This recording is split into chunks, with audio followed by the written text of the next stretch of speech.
تو میرے پورے اس وجود کو کنٹرول کیا کر رہا ہے؟ دماغ. اس کی ریشو پروپورشن کیا بنے گی 2 من کے مقابلے میں آج سے؟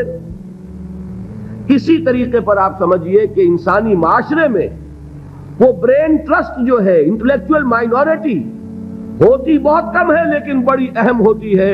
جدھر کا ادھر رخ ہو جائے گا، جس طرف ان کا رخ ہو جائے گا ادھر معاشرہ خود بخود چل پڑتا ہے.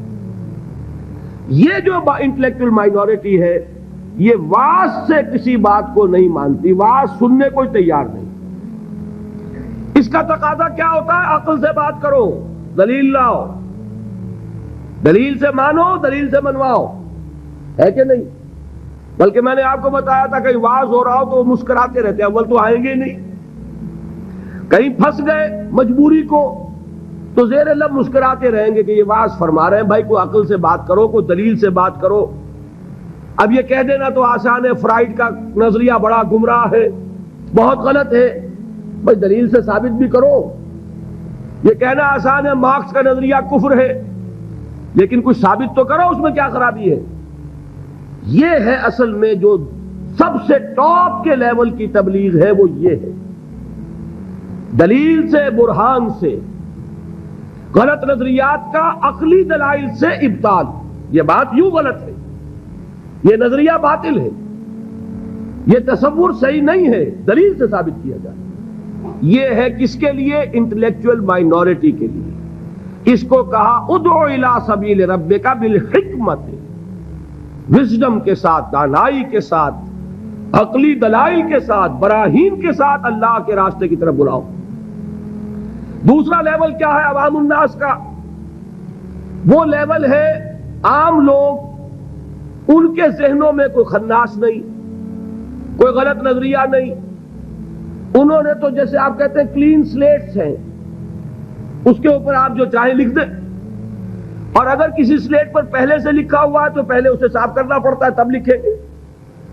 تو وہ جو ہوتے ہیں ذہین عقلیت، ان کے تو ذہنوں کی پہلے صفائی کرنی پڑتی ہے. اگر ڈارون کا نظریہ بیٹھا ہوا ہے تو وہ نکالیں گے تو قرآن مجید میں جو آیا ہے قصہ آدم و ابلیس 7 مرتبہ، وہ ڈارون کا نظریہ نکلے گا تو بیٹھے گا نا. وہ ڈارون کا نظریہ وہاں ہے، وہ حجاب بنا ہوا ہے، وہ قصہ آدم و ابلیس کو پڑھتا ہوا مسکراتا ہوا گزر جاتا ہے.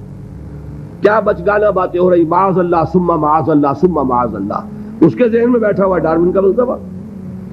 اب پہلے وہ ڈارون کا فلسفہ، اسی کو کہا ہے نا کسی نے کہ گلا تو گھونٹ دیا اہل مدرسہ نے تیرا، کہاں سے آئے صدا لا الہ الا اللہ. ذہن بدلا گیا، فکر بدلی گئی، سوچ بدلی گئی. کہیں ڈارون ہے، کہیں فرائیڈ ہے، کہیں مارکس ہے، کہیں ایڈلر ہے، کہیں برٹرینڈ رسل ہے، کہیں سارترے ہے. یہ ذہنوں کے اندر تو یہ بیٹھے ہوئے ہیں. تو اب کہاں سے بات آئے؟ اسی کو کہا تھا اکبر الہ آبادی نے کہ غزالی اور رومی کی بھلا کون سنے گا، محفل میں چھڑا نغمہ اسپینسر و مل ہے. جان سٹورٹ مل، اس کا فلسفہ یہ ہے، اس نے یہ فرمایا ہے. جس کے دماغ میں یہ بیٹھا ہوا ہے وہ غزالی کی بات کہاں سنے گا، رومی کی بات اس کے پلے کہاں پڑے گی. تو اس کے لیے تو ہے وہ بڑا کٹھن کام، اور کٹھن کام ہونے ہی کی وجہ سے ہم کرتے نہیں. عوام الناس میں واعظ سے نصیحت کرنا، تبلیغ کرنا یہ آسان ہے. لہذا ہمارے ہاں اس وقت جو کام ہوتا ہے وہ اسی بنیاد پر ہوتا ہے، اسی لیول پر ہوتا ہے. واعظ ہے، نصیحت ہے، میں اس کی نفی نہیں کر رہا، عوام کے لیے وہی مفید ہے. عوام کو آپ خامخواہ فلسفے پہ پڑھانے بیٹھ جائے تو یہ بھی در حقیقت ان کے ساتھ ظلم ہوگا. کلم الناس علی قدر عقولہم، وہ کیا ہے؟ واعظ.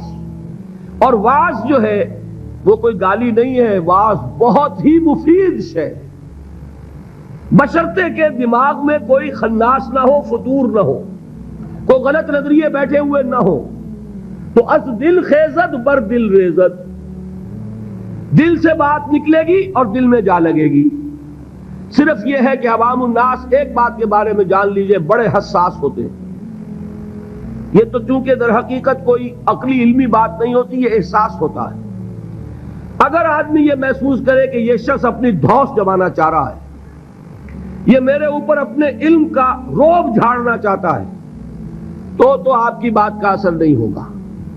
اور اگر محسوس کرے کہ یہ میرا مخلص ہے، میرا خیر خواہ ہے، میری بھلائی کے لیے بات کہہ رہا ہے، اس نے کوئی دھندا نہیں بنایا ہوا، اس نے یہ پروفیشن نہیں اختیار کیا ہوا، بلکہ یہ خالصتاً لوجہ